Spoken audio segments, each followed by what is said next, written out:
I was managing the national tours of Wicked, and it was a pretty dream job. I loved the show. Stephen Schwartz, who wrote it, was a kind of a hero of mine, and so getting to work with him, and yet before I'd accepted this job on Wicked, I had agreed to produce this little show called The Ark, which is about Noah and the Ark, and it's kind of like a modern take on it.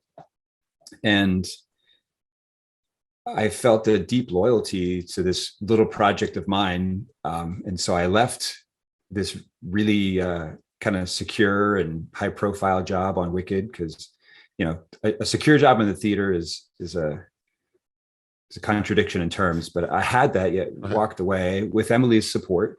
And it was a pretty exciting time because I'd raised the money, I'd hired the director and the designers, and I booked the deal with the theater.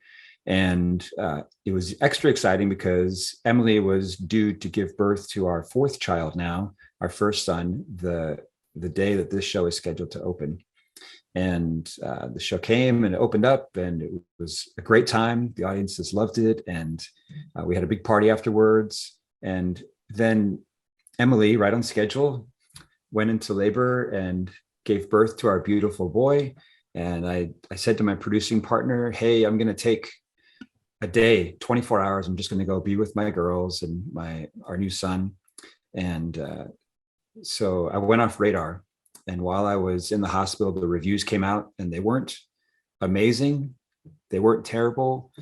But my producing partner, who is kind of a generation older than me, was doing her best. Without consulting me, though, she made the decision to post a closing notice for the show, which for her meant one thing, because she was an established producer and had all kinds of other revenue streams. And for us as a young dad and as a young family, I don't think she realized that it was everything.